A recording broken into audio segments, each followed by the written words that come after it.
Mala. Che yener ke chotwan ka gat ke yen garel goiro kanandi kuske. Ni chang ta gwa charat met. Ba bana gwa toling katen cha gor gwama. Mala nur dial wi mon male nur bodio nur doctor machar male. Biba doctor machar biba dibiti wi yet biba ayo biba southern Sudan biba go aye ba kon mo kadit ba matora watin ba chutin please share mugo ru ba share ko te gatina na te ditte ba linkin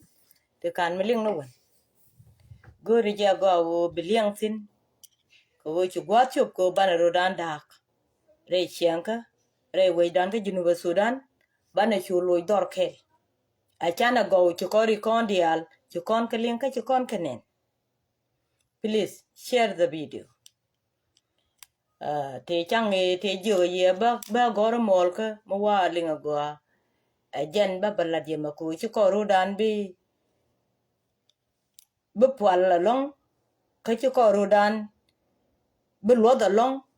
bana te der enjen ba kon moy kadit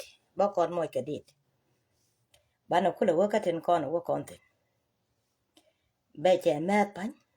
ba tel mo bana jirut bana jamo di de me di wej ba chi di te ne ne di ala di da karo kon ji dwar ma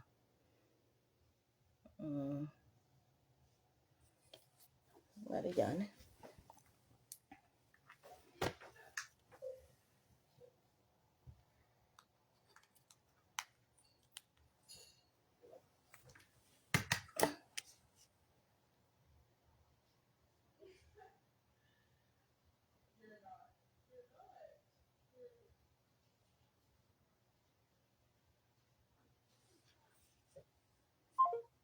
goro ne wo ba ko la ko jane ndo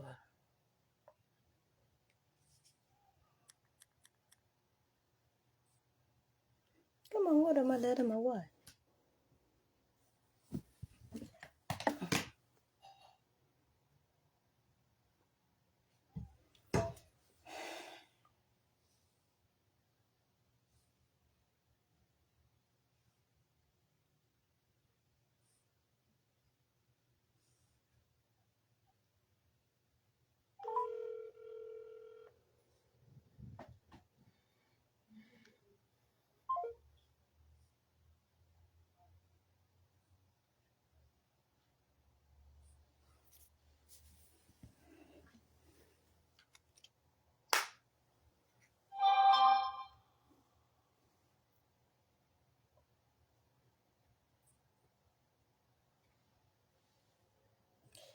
ba bana chi mar duor ja bet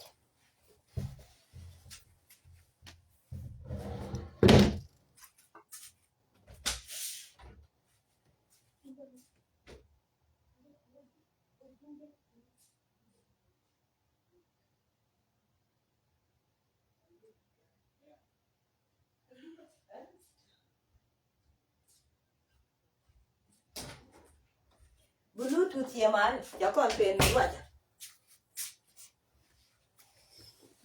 bluetooth ya kon pen wa look o de dit berar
Nyawa kunyo.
Cha gwa che mara din menan mi che ne ke dit gong ni nane cha linga go mala man watin kan dial ka duer di de duer condemn chen duer tin dial lat ka ma lat de duer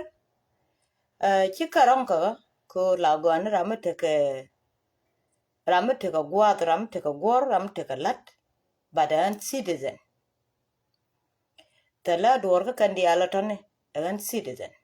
ko ba la wo ne an gore wo de alwak ko gore security ba tong ka wo kwany ba pi ka wadet kan ti dial tone gore lwak radian an citizen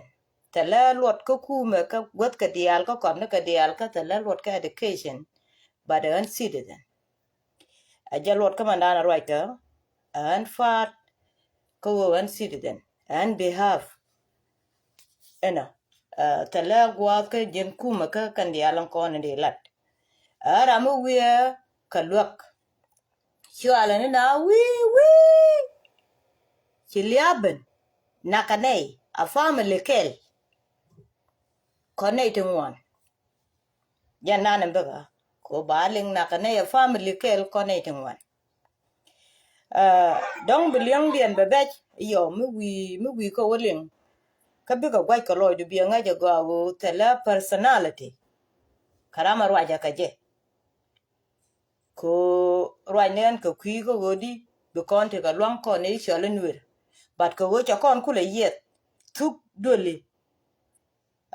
bi nga je go awore ne mu rwaji ka tuk do lun chilung ne ke goru no obi yana na te bi che ka je wen mo no ko chi log du ka family bana wutin chiriak chatwo kanai kontie cha condemn amen chitwo kadai ni me chang e cha ba wi chi yana ling an walle cha condemn ko cha gwe ni dan diok to wo ga nin ngwan walle ndong bu kwar la kwar andanen yen wit mi chale pagak a yen division 4 division 5 ndong ba barar bare gan chitwo ka je ba balat ko bene ka dialan ko ne lingwo ne te ko kien biko kula te ga ngech kamen chi je kam wini ko jen te ga chuong ko ngwan te tin agwa mererel ko te kam kuma ka dangraw kuma medit en cholo kuma kier kane kuma Ethiopia jen te gwa tot mi changa ni ngwa nyuru tin teleje ko sele bes mi la dungde mi la on la wewe kujimi ba o agier ba wewe kujimi ba o agier te kam rom che gwe la wewe nong ba barar bari kan chi jek ba balat kon changut ka mi cha barar wala ne me e che chom ne kan wale kan ne barar ka kan ko no gormen chi jek ka jana kwar mi dit ko kwar mi ka ne lungo chuk abe re wen mi chale mai wood a wo kana serpinde ina lodo go kwar mi dit mi de ko la riekde chide biene jen kariekde ko wono bu kon gwe de kon gwi bine malangeda bine mate ko dong ti dung da mar kamen ti je go kulo barar bine kular mala tok en fene wo babarwaj bawutin jeri ketwok ko ni dang diok dangwan to wo kan ndie je wale ko an wale changwan kapai wero 2025 I'm sorry cha right pan ga je ka changaro kapai wero bat kana latin ko che loy de je arwa je wale ka chang ngwan kapai wero 2025 an ma watin ari kan ketwok kapagak kana pinye cha ling chang idana go cha division 5 cha jike cha dede cha nakfin ka war ka ta wan mi woga taro jen gwaye naka kafin gaja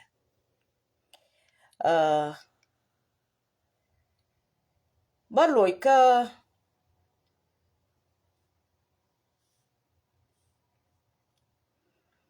baloy joko mes bakula ben ka dun wala ka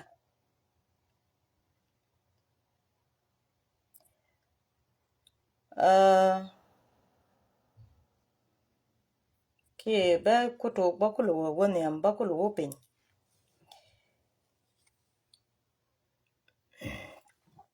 jan che tuogan kur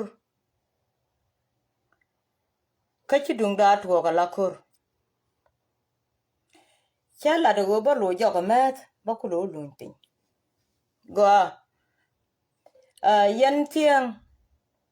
a janan ne luwa ro ke yeme birama wie look ba look birama wie nok ba nok kata laram kel mi logo ka yendial goro no de kon bom ti ka ne to ko kien ki wi to ko kien te la ne kien agam te ga ta na de dong birane jo ka me jo ko ro mi tar ku bun goro ja ba go ba ajanan ba kulo to ka ro ja me wal ko an behalf ko an bon ka an Sudan ana ka 90 ke 87 ke 88 I think da 89 chang e chi wun mi chwali riang ma char me chaban ka yita chi kon tien koro me chi kon gur ko de kon te ka kuar ka Sudan chi kon tel gwa jo kon kuatin ko kuare la kuar doran kon tien chaban nang a wun mi chwali kor yom gel cha woni antongo cha kuaran cha banang tela gwa jo ga kuar cha nge chi gwandan ni pogalwak cha goro ba kuar bok ko kontien ka Sudan benang cha tel gwa je ka je ko cha jo e ka yen buñ chi kor yom gel wada ka we ne to ni ko buñ pogalwak ga boy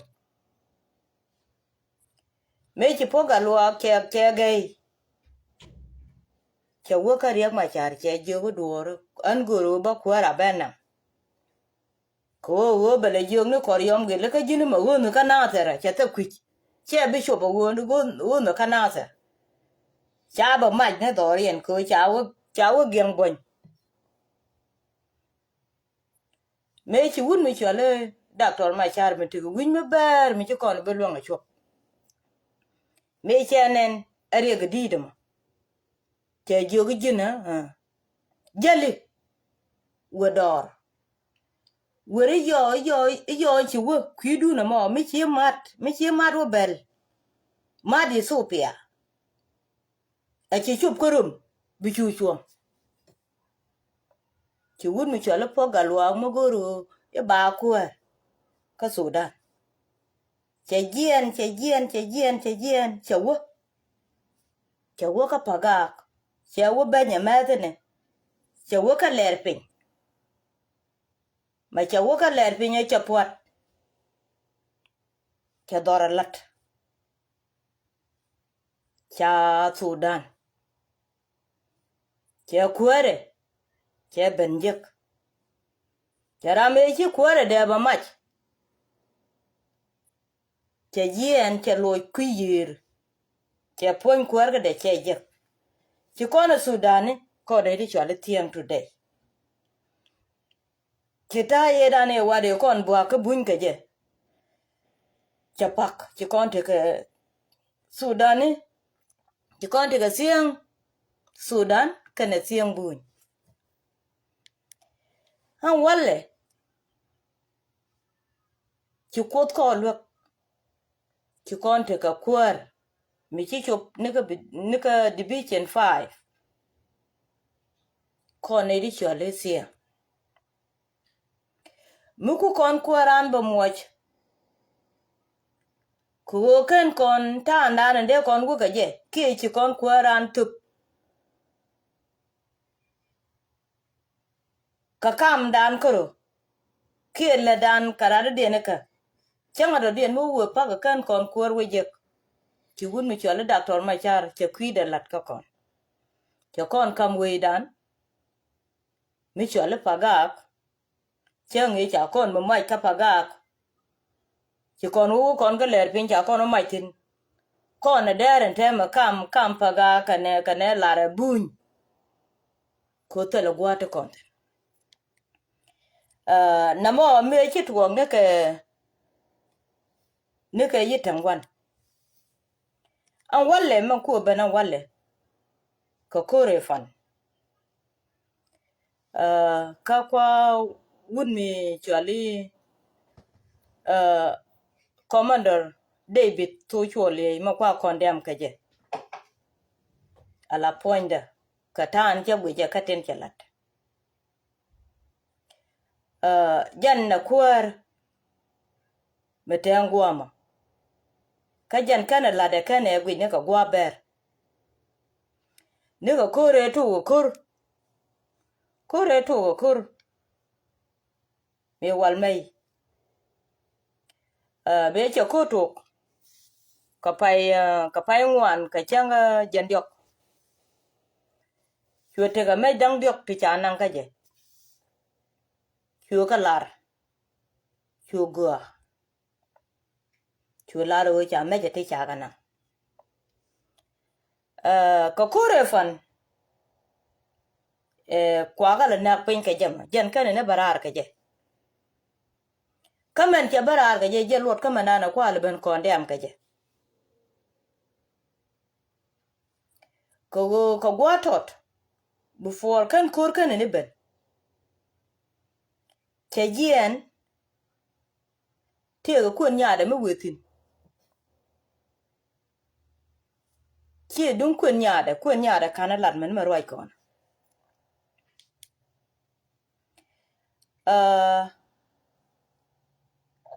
jan ke nyur ko gwa ber ka che te kel ko kon ke te ngwan ke ka yar ka cha goro wo balar ke garwaide ni biel jo nyalis ke gien ka jube ke lugo ba e ba nyur ka lar ko felle ke gien ke wo chuong dorien tarpa gwante kan tin kan che nyarun ke ganere chol ke ben ke kanu dol cha chol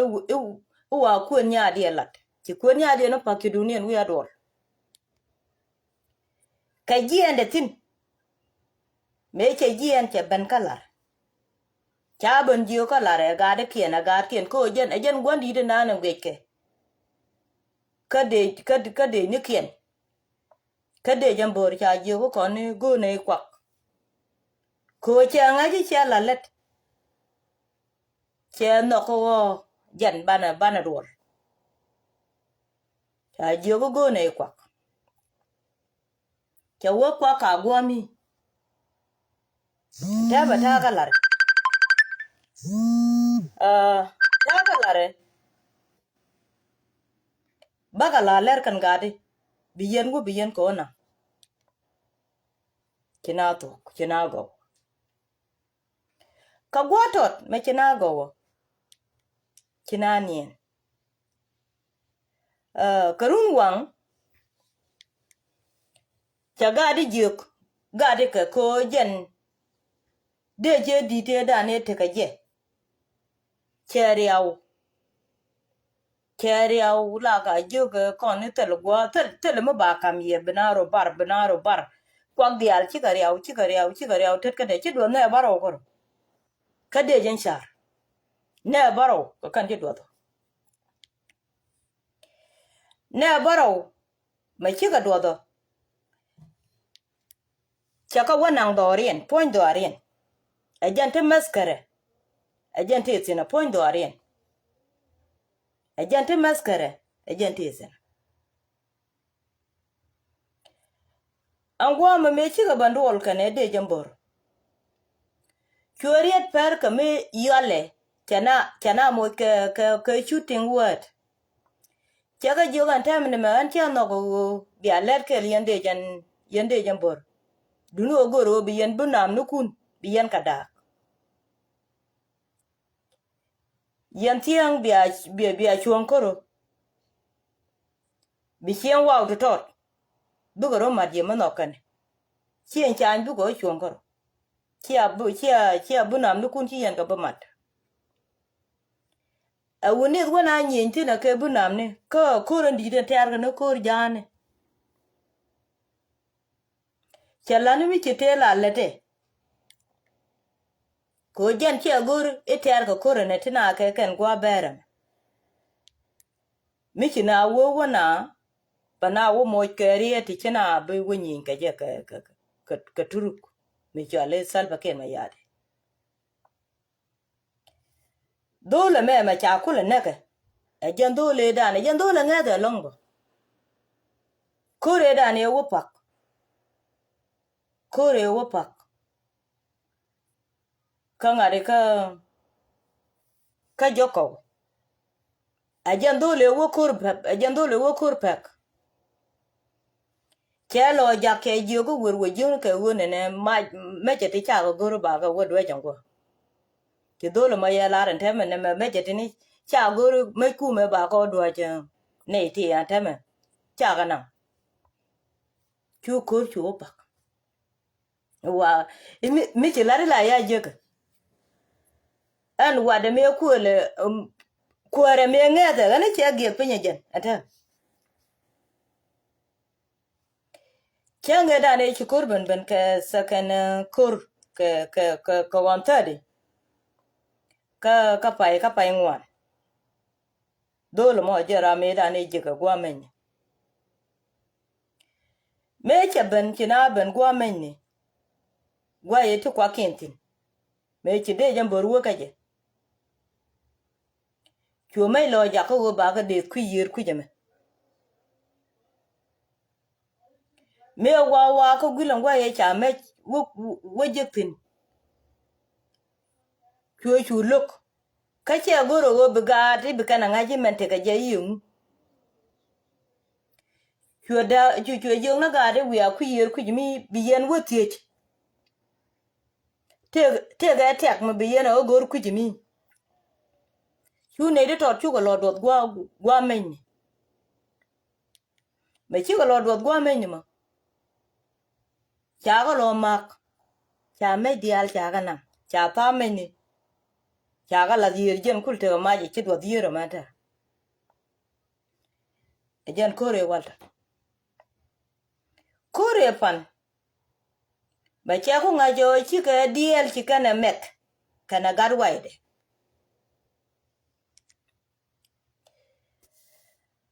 ai tiang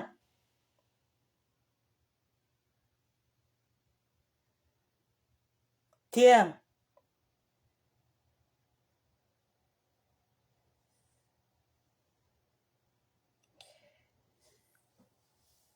tiang na ko kone jugol bore alkel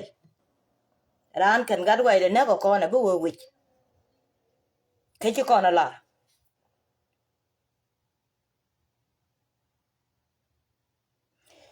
me chenga jo chi ka diel chi kan go kwen kana gar waide ne biel jo nyales chu dol juk ogo yen maje ti yeru ya kwaraje kan dol ga dang baro chu go juk maje ti yer wi ya kwaraje men kwana la ne ka je e chi ka rodien bu longa lo ka je chu go juk maje ti yer wi ya bonye je ka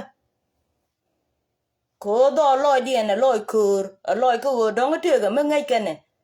millet kene ka kwarien che ga luk kan kana ngach men bi an la darwa je me ko yen dol bi yen ngach go kan woni ti dite te gurien gate la ro du ne ka la yen gadi titi pe kan ka gol kien ko kume chalet ke ye won mi chal doctor ma char junub la te la yen ko e future ke ye gadi diala ti ji ga to ko me kono boy ne to kuma bi lo cham yen aran cha moy ke riek ara me di mi chi to ko met ko ku jala gan kuar bi jogo no cheno go kilong no wech te ke ne rodo me che go jam poinde an tu cho lo tu cho le cho dol yo ya bonye je ka ya gore je amach ba ko kula banda ko bugade lo bugade benurun ba ko lo mu we ba ma je dolu but ka changara but kan ka mu bon ka lundien jo ka tiang ka chieng to kwan nyon je kan ka la tung ke na jen we der tu dung da chut ne te wich dore na ka katin kan dor ne te chang ka ri amo area chale Kurkal Adorian appoint and David ti wudien mi chale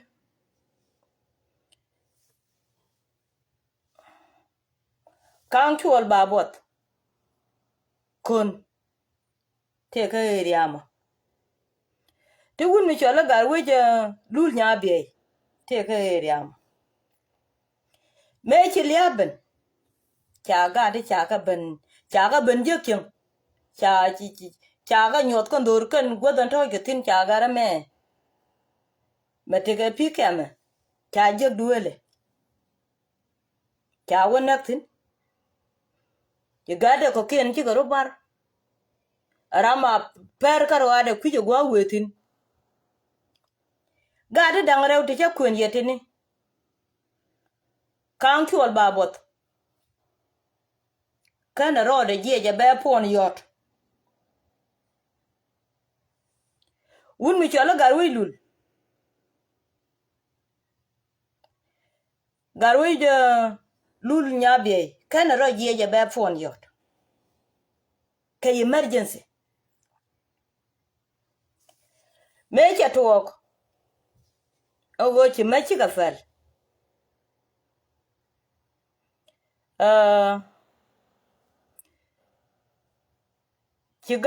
chi wun mi chola galwa mundur cha fer cha mai da kan cha ngaji gwa ma je wa ka mai tin kane kien cha jien we ma cha wo chi wun mi choli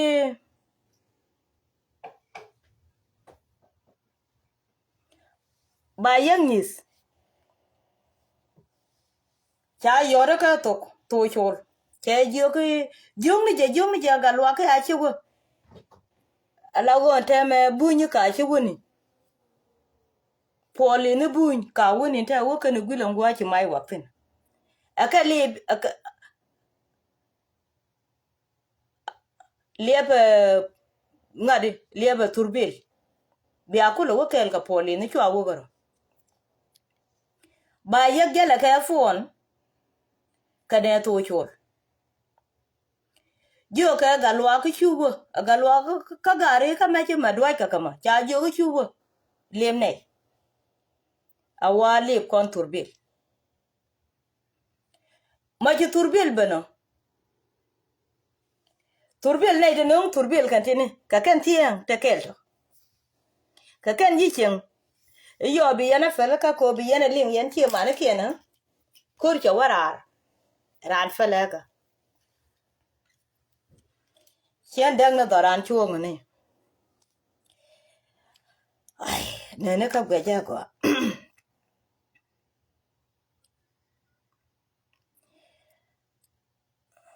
jan me chi ga bano galwa ka ji ku chuk ni chugo abaya kana lep me chi galwa ke chuong chi turbil chaban turbil ne te nonga kwar garwi lul garwi lul garul gada lul ret garwi lul ret ngadi security indeed kalare ka wang twal gatol nyaket akwar lodo kakan kwaron kone te ka Ethiopia kalare a security officer mala kwar polin a jaram nan te ka turbil sika benkel kan galare kakan bi galwa gon jok toni ka bayak ki bayak ya galwa gyogo ne chan gade lep ma ci gade beno cikan galwa gyogo lana ma pin ci ga lwa ga ko jen woni jen gwan nakanatin cha jong ni je chung ni aji Ethiopia ta la buin ten kula banel ka polini wo ga de lwak ne ta naka wo ga de lwak ne ta naka cha jog aram kula wo na lwak cha jog chung ni kamaide cha jog chung ni ci ba ya ga jog ci cha jog tok ci to ga jog jina galwa ga ci wo leba gadi me ci gadi chu ba ci gadi ye jog le me ma pin biben cha chuông angalwa ko cha ga ke men ci to mo jani lo ga jama ci ba ya ga jog le me ma pin kam ne ma kam ne gadi cha go ko ajana wa luang ne gadi cha luang ne gadi cha kan cha nu cha bare torbiel ci gadi ci ga torbirit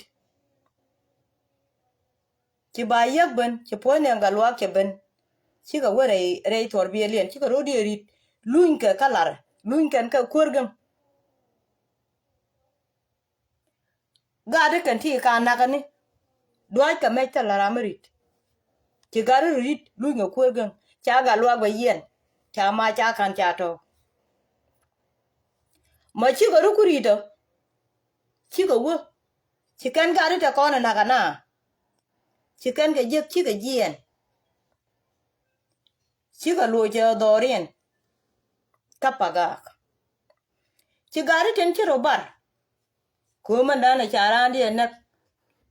rama put ka rama ci ga rodien go dueno ci kan nga ci ne ten ne ka ci ga jien ci ga lu njok buga ne ken cha na bukan ga bugwit jel ka ga mai ken ci gadi chup ko turbil cha ga jogo to gwa wo yentin muranu wujien baber wona mech ci gadi mai ken kan ci kan ga kumpin cha ga lare torbiel ka mai ken kel agate kan gadi tan kona nanke ajan gar wi luret ke kon kawang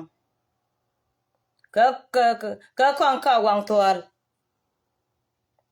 ka kane ita konta nan ka gati ka chuka mai kef chuka mai gada kan yu kan ga yen chukan gada yen chwa mai chwa ga lat ka store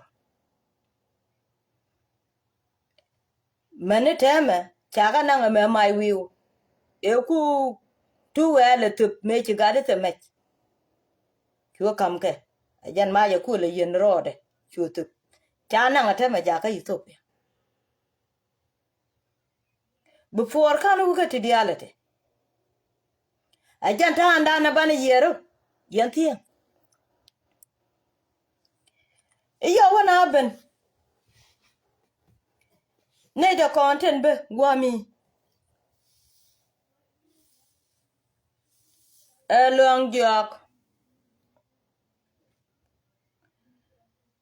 long jo bangot te da with me kapagak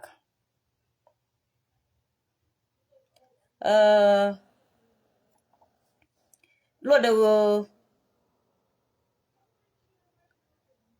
akwer kapagak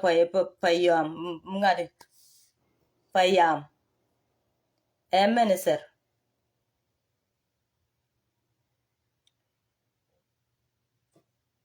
point MBL ajaram na let ka gade ke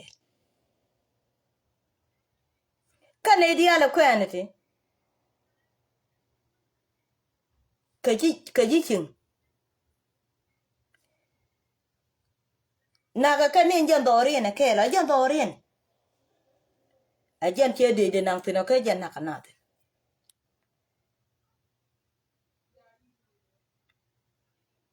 kana menen idi de dudi yenne karwado na janende kaje katiyang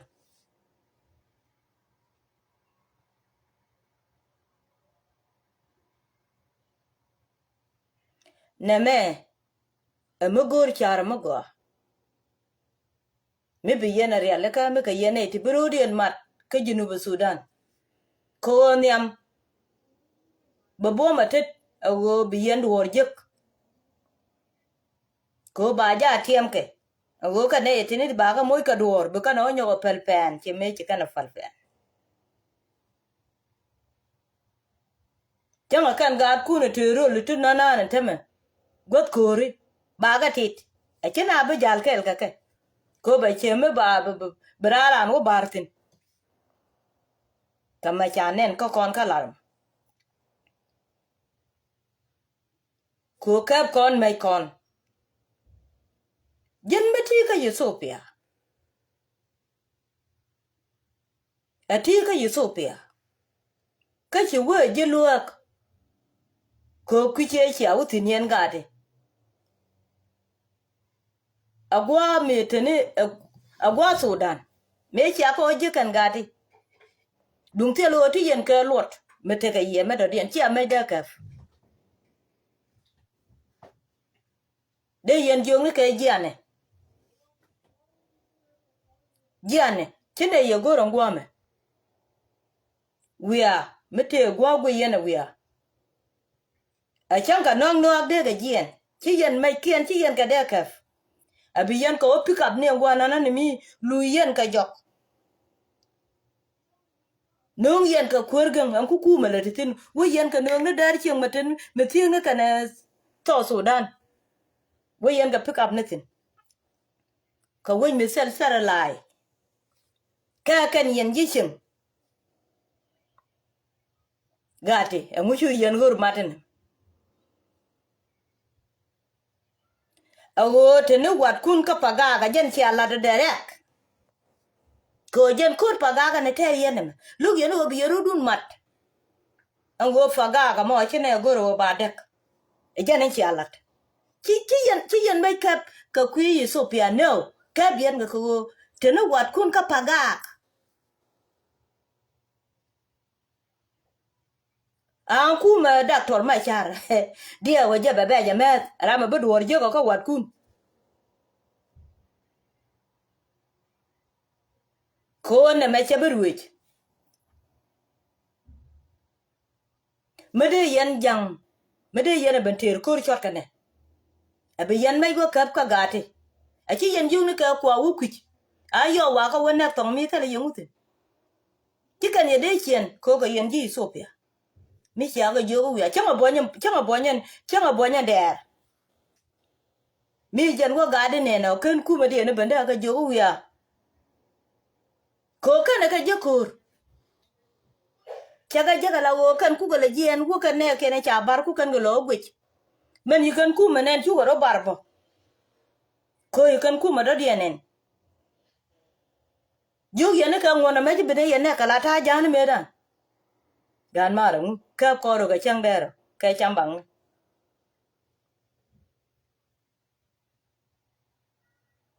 yu wut ka mi chale biel jo nya le ti yen ka me ta ke che beto cha ga me ta te man dong ka chi kan ye bu men no kwar cha de to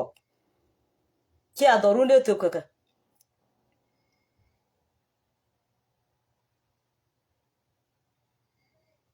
dorun cha de to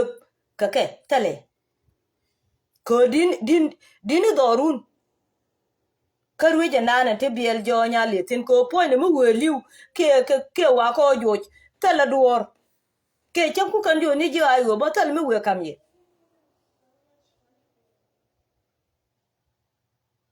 ayo so pia le yen tin no bijanga ben chen ken ba ye jo ke wi apin cha be le te nyok bien le la an ko re yen tin bien fal be le la mali chi an ba mi we jot janga ngwamo go anu bu ko nyal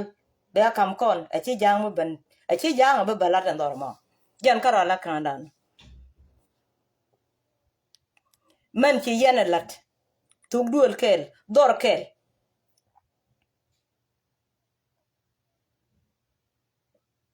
de na banang ni man jok tiane dia lan kon ka nika me chwa na neko abe dala ram kel me de pon yot be dala ram kel me de kech chuna bene ka paga bana banak dole che ngare ne che lutu tu gwam ke ka chu dala ram kel me de ret kata ante ka yene wen ka yene to longa kur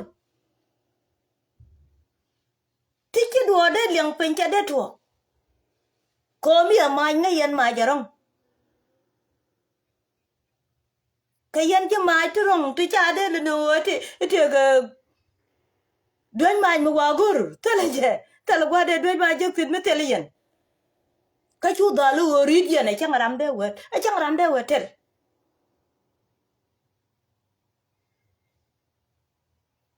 chu con bi dan top ka chang der ma chang dong bu con gun mi cha le doctor ma char bu con le bet e cha na ta do ka ko con ka tu top dung dan ton ko kwilat ko chi ko lat kwich chi con no no bu con wo biel ne dung jang ka jang go bata doran chi ma te on teme an jang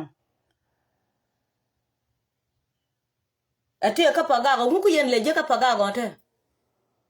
ka tek da ke lew chamaken ka cham kan tek dien we dien cham kan tek dun ka cham kan tek dien we dien goy dial kan ka ken ka cham kan tek dien we dien ku la mal ka yem bi yen dun dun me to yen gun to bombom te goar te to metel ka ye e ka wo e wade e ba ban kwanya la kwar ke dung biel jo nya li de ba ban kwanya la kwar ene jena tu bi na bi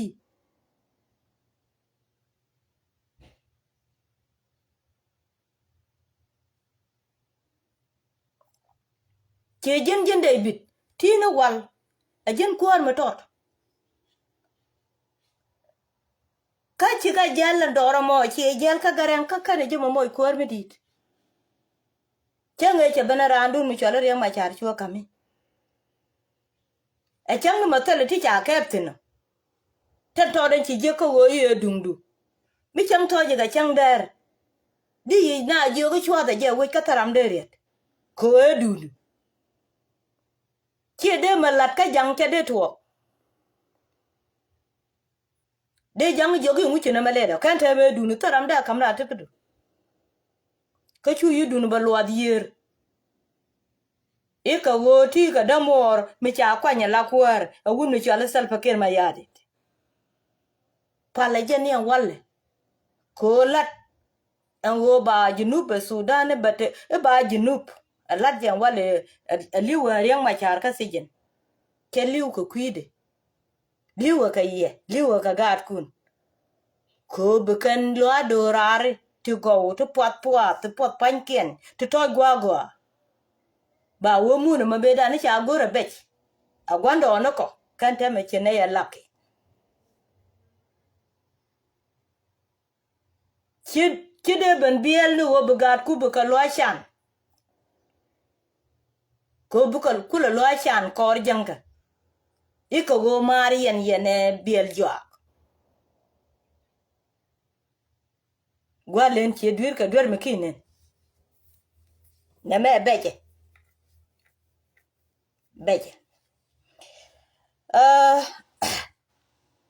kon wen tella tiang me de lo ga chang menina ka tella tiang me de tel me cha dor jak but mite garam chi mi jegla changa jarama ko la da be jogu wer ko cha mai da ku tung kwan ba kwi da ter ko chen ko ter me da ne ko bogan bat ke lose tera kor ko bogan happy me jene lo ja ka chan wer ba lo te ngwa jega mi chi kon mi chena mabalar ka jinu ba Sudan kon di albana dong la chan kon wore te tana do ridi nene e kono i chan robetek ban rodil tek ko yen ji dwara mo mu go yen gwa jek biaro di late wo konti kone te logo wona gwa jek biaro du no mat kane iti bia kwidun ter ki abo manelo tini ko kon ki ngu e chene robe lade e pan ko jek no bi yero lade no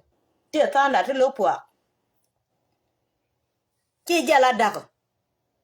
koruno welo chubo wech ka yendi al ka tibit sarbaiton kina rubu ko riek ye kana shemu no chebatwa yen cheren ke nyaru gadun ni biel josi che gien che wodo run gwanti yentin tar pam chwa banak ne kun katel aber amu ko bar yala ne ka jaman ka ne kun gamber amu ko bar yala ne ka jam ka ne kun biel jo we jo ga etiaye atiyan dor go mete piu tiaye we aka jam jane te ga ne de kwalo wo ne de te wona nek ajen mun yo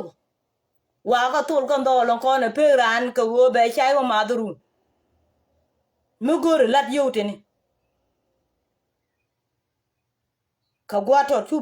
benelia da kul pakadi e chelia ye jek ka jalian kel ka gwalet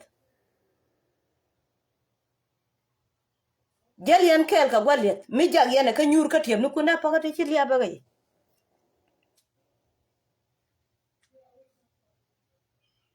ka cha nong ne lia nunga lia ni antong bebe nung ye yen chan ka be yene bene accept gadun be yene ba no ka ne ka ye ka che nya ru ndan de ka ti ku de liu tan te cha nang me dan 2013 ka jub ka kane ka lwak ko jara me nang na ampoine en bier ko mi che yot pon chi 5 second chilip mi che ka ban pon be bene jang ba ben ba ben ngoke liu bu to e jara me nang na ka jub ko family ko community ko la nyogo no wale abeba la raga ne ba ban kwanya la kwar ko na le ben ne ka nyok ka cha ka nang me dan te wi chon ko ku yana accept li adun ka no ngok yen je gol bor che nya run che man mai ni na me de le jabge go am gor yen tik de le jabge na me yen che nya run ko ga dun no che bia be to mo che ne te cha ne cha ga ne ka te de babel bana ban ja ga ba ban ne kan go me ini ra mi chi wo ma ka yo biel jo nya lit badil te ka riek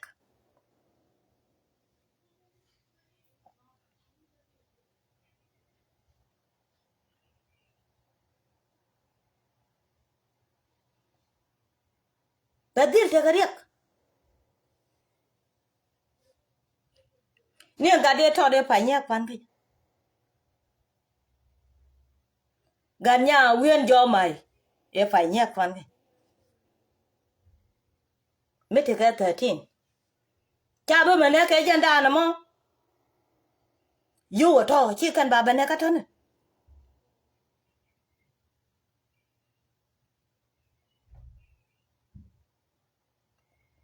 wa jeng ni ke wa jeng ni tangali na nya anjul wa won nang ne ka ba chi janda na mo ko wi yen ko re ka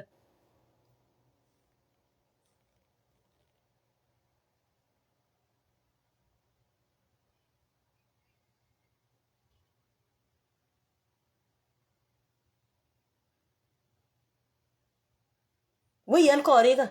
chi jana mo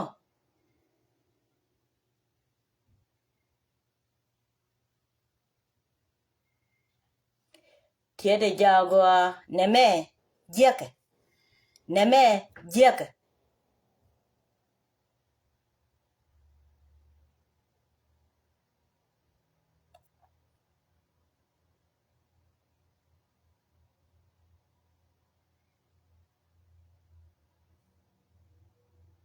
neme jeke gado nya dagwen juage pa ne kengidan chi mago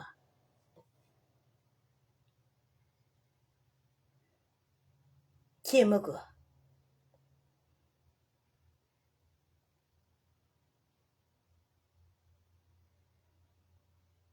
iko kora madudien wana kora madudien iwawor iya gada ene machene dewo ko ngaje nungu ne lia minungu ne mugade teniam dewor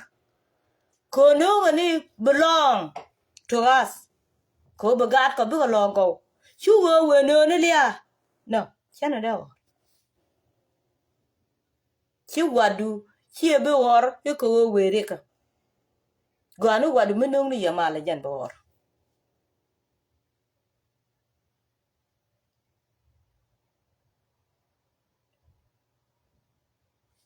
an titi ngaje go tin kakan yang dang bat goro bu kon ko gwich ko yang dang mi chudung du pentin kata ye chalat ye yen ji dwar ma budung du pentin bo le tal ma baje bat goro bu kon tit bu kon ngach go ne me a che wo ko wo me ba bu kon tit a jenen bu kon moy kamal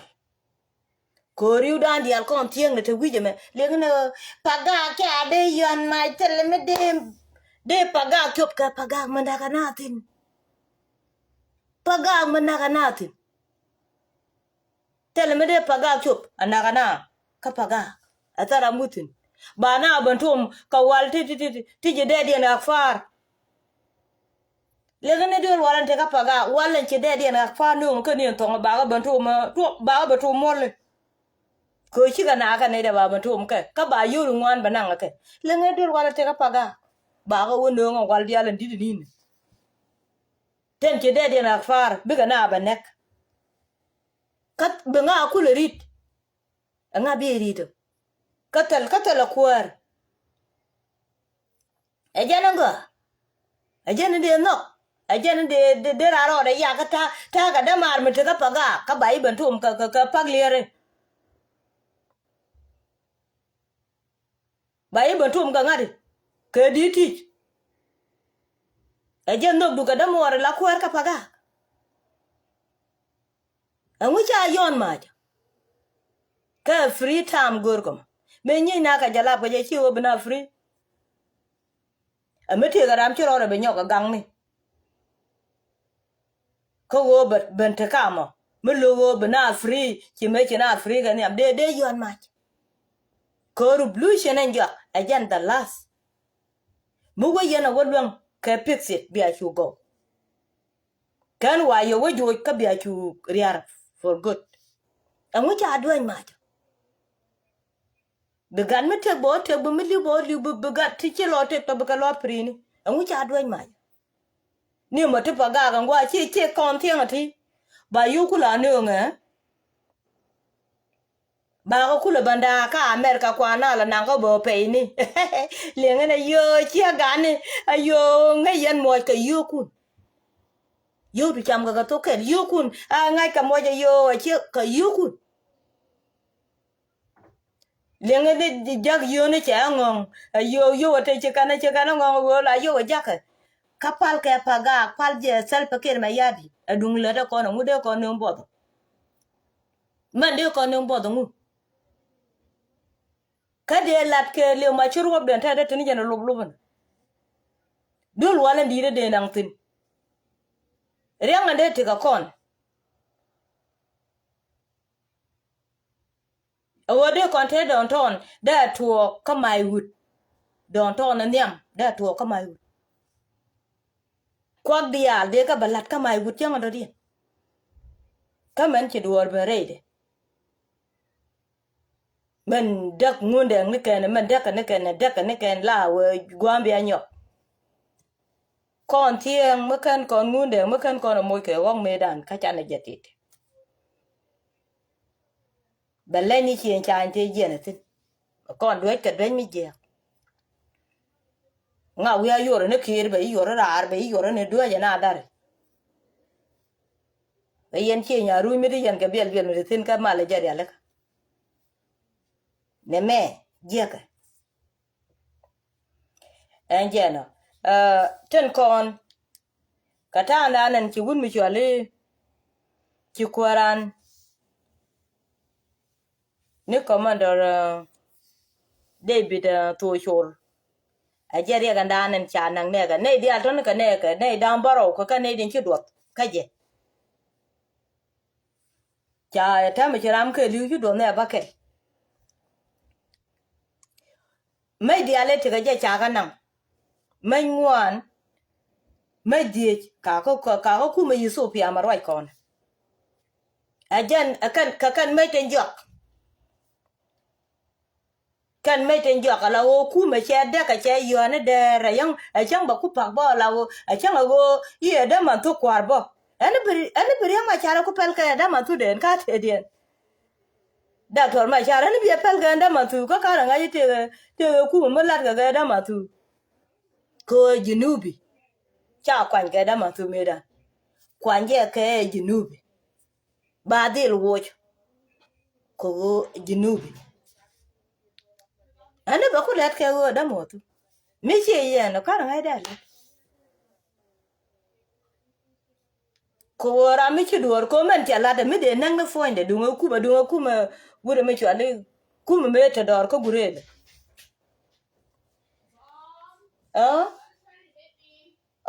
na garo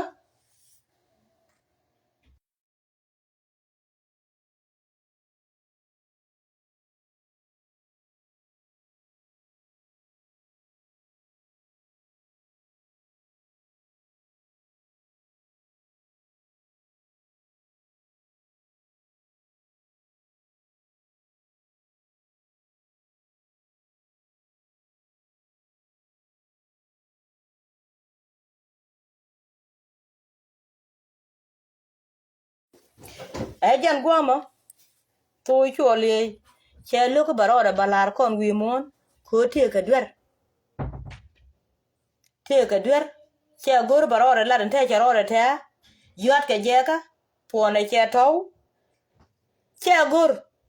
jene ku lo wi ki wa wona ne wi a chu ngwami ko yo ja chi wa ku lo na dong de ku lo we pe de ku lo wa da da na che gwa da men te tin ani la yo da ni che de ka ba ga de we je ko wi ka ba che da ba ku lo wi je dong te ne ro che to ga ga de ke lew ba bare mi ya bang ta le do ko che loy de me chum re ji mi ko cha je ba cha da kan ku me che anta men ba ku lo guru ngu ka me ten ko na de ne te ben ro ber lo ka ke cha ka nang ne ken ka America tel mi bu ka ne luong ne ya ton cha pak ta la ai go che me ni ne che wow chi ka ne chi ka ga ne ka chi ka chien chan lo do ka ne sel pe yen tieng de kan yen ne te de kan te men che wo bap cha rong kum mu ba ku lat ka cha we cha tu a je ne lat ke ga dwai di ne do le me ne roi ata roi ba ko to ne ko kom ti lo de te ko je ne wara ko je ka je ne nang dul ko ka ngo da ga de kan yen lo ne me che dom ni ye wo cha ye bi la nga ji ka yena chi ka yena ti ba la gwi ku me ka yene de do la che ba to ba ye gwi ka yen nga ni le da ba kam kon tieng mi charan kwa nya la kwara ro do ria le kan tem ko ria ga cha let ka kono ba kon gwi ci ko ro bulun ci yen wundi ti ci agare ti ande ci yen ga do briek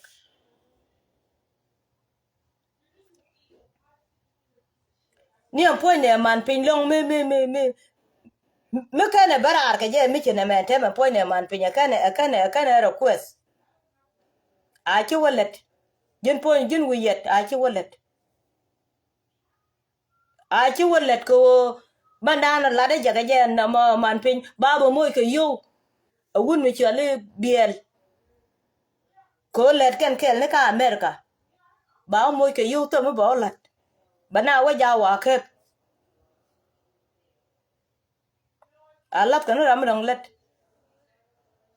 ko ga de cha dwal ka ne me buar me bej me kan yene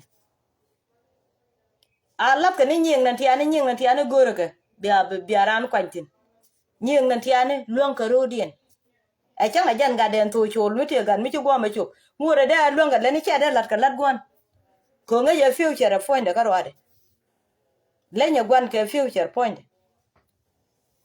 jana ma de la jema man cha la de kuaran cha barar ko jen te dwer cha wo ku logo barar lar ngwana to cho loak ya yu ne ni chi cha tan chu point ne ngara me cha guru batan jen we jung na kanaka ka ran chi yot te ga ne te naka ne de ku le na we kel cher ka ne ka le ke dwa ka chang de te tere pin te cha cha dwa ka na dora kelo a cha gulu je a kan ji dwar ka chang wo de la ri che mare ayo wi dale yo de na ka ramo je no wo ka pa je lo je ka la te la gwa wo te le de wo lo yo de na ga di ka ga ya gwa mo wo ko lo we ga de nen ga de den ko na na ba nung riek we ka ba je lo je jok bu ga de kul te gwa jen ka te lo ke je jok ram ko la ro jen ka je la ko doctor ma char chi ne nung riek a go ji ga te ba kwa nya ne me che burwich yan do lan te ka la re la ro du na ka ku ma ne me gwa yo gori ten gori yo nur cha gor ka yang ran ni ne de ko ne la o go tup ka la de ran kwen de ko kwen ka ro diok chi ka kan ge la de ala ton cha bel de la cha ga cha nung dur tu ko kien na ne wo de lier ka kutumu nung na doran ka bel tele kwa je ba ku me bu me te gwa te kon te me da la du na go ni dor aje ne ku ruon yo itere le chang dor ka je kaka ngare ne kaka le ko ba ga ba cha an wala ne me lo ja kak biya kuma dun biyene ter ka jwa dwar jwa roi ka yu mer ka tel ka tel we akore la yen mai dara wuti ga yeta na dunu lawo we aka koru nu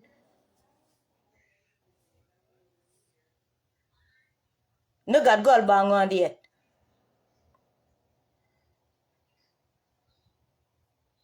me kana tiai biya wo chunga jake kan ya tiai ba ngode wi ko ro ade la na gang changa joglo me da ne cha tiai a cha wo poi ne wi chu ne na tu ban ka dai chu ne na ko wi la jale ya ke ri ne de ko na yi chu mi yu gwana ti biya ro dun gang ga je enjena an ki roi de cha to gan ba chen bilaga ko changa je to chul che jien a cook ka jen che kwi de cha lat ko go che gar wai de che loy de jakates ko che kam ngadi gad ka wai de ko che kam me che to de la nang ka chicken ka lo jok ka chi ka na nek chi ga go tela duor melel te ga ke a kon te go luto me cha dien beleng go ne kan ji gal dop ke ri bi ga jal ni wor ga bi kan ga jawo chwa to ga long ko ngunden ke mara a kot gena ko do go gon to ko nyen ke chi ga ben dung dun ben be ben no ngi ye ta me chi dung gal dop ke ri cho batem ka chol ka to chol en jena ta bana jari alaka bi yen leng ni no yen wori ka godo ko kien kwa ne kun kwa ga del gwe mi chi ne ma chero to kwa ga del gwe che ku tung to bon ku ma kana ngai te ram ba le nyogo je ani chi ku do ne mangoti ko wudi era ni jelel te tan tanya yando lo ti te la kwarete jang ma kwa je ma kwa je ma dong ba ro ku lwang chende le riet ko kwa je ko mi chi ku je ro ko rundi bi akule woni ka bi lo yi chende riet bi ko la ro ko ne e je no mo ta me chi rwa de je to ba yo ku pel gor ni go ba ya update ka me chi to kyan idan ba ya update ka me chi to kyan idan ngo ba na nek gwandi te ga tete cha gad we ja ka but ko me law ka ma yer mo kwa yo gwa ya pentina lundi en jograr ka tiang ina wo chu ka che bot ka nek chu ka benien kanien me tele me lwa kanaro chu jere ka dien ben chu kan ka banak pin kan ka ro lo luang ka gang ka weri an te ka tin chang ram de yuat chang ram de kech ye nguchi beno teleje ne te tenen ka te ka no kula ben chwaran be ka da dop ile turbel chu ji torbel ben chu karan la tere torbel ka mai de kel chwa ponde we yen chwa mai de to chu na kulu ulu njo chwa ga de ben je ga chi ro dien ma de ala da ka ko ku ken ne de nake chwa ben je no ka la ta mech pe ka ga de ka kon din ka yan ngane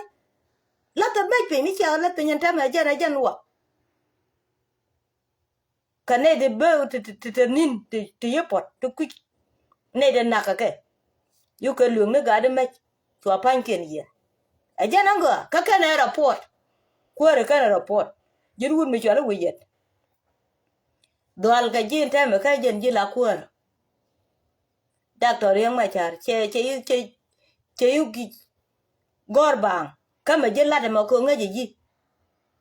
ala titi a ji cha ya ka bai yo ga chu na melet a je la kwere jin jinubi rami chira mo len je ga tu de bi la re cha i lok chi jana bai lok ga je te la rami lok rami nok to ke i lok jin jinubi we dori ala je ka ala jin bu kwaru ji ben je a che chuong nuore di ala ta tare te ba wo loka nga a wo kan chi ka ti ayo rwede gor kan wo bu kuma badak e kuma che dak tet kadu brandil jogo mi chi belet ka cha gak ta la ramado den bil kelen lene ka widu ka ta ndane belet ka je e wo cha dak e kan chuor nuore de chero den mat jala be chale talpa kuma cha dak ka salpa rami chi wo den to ba wala run be po ni je yene dia la kono yene ne isha mete cha rieng mete garado de ne cha balar a widun ko damoro moje ka riek bilare riek ci dang ro ga ci mo ri ci ne metel tel ramade tiang mo ka riek tel ramade wado de mo ka riek ka ta cha de to lo ko de tiang ci wo ka jang changa jan gwa de jo ci ku tung da ba ci na ramadi ku wo mak cha lo ko na ka ja da wo chende wo kore kon palle jia kon chana ruteng barama godot ko goide jan bana tiko ko kon ji tu ko kon ji tu ko tien ten ko na chalat en je na chirwa de chatwo ba chang dong ba le jak janda la de ye bi yen lim ko ku ndi ala yo we baran po ne koran kacha go ba kon balar men ci to ga bele ben jay a be ben jay po nu jen kor berar ma ci to ga ma chalata berar bi balat baling men ci duer bi balat baling ko to la kor me te dorien me de te ni diok ke ni ngwana a cha be balar changa jen woje ti ma bi agar sene bej bej la kana lar mi cha ga joj bi kan lar cha ne benek cha ne joj mi na kan ba we na kan cha ne ti nek chu go ti ga lar man da bi tin ga da gu tin ngan mor kenin ngwan ka ka ni nek ana ga ne de kon ko kini balar ma chi to ga ma la da ma berar bi balat en je na man te lengu karame te gwa dong te lengu karame nyira te lengu karam te di nga je na ga tien ene thank you bi ate ga mal te kel ga ba nyen ka te la da ba ko la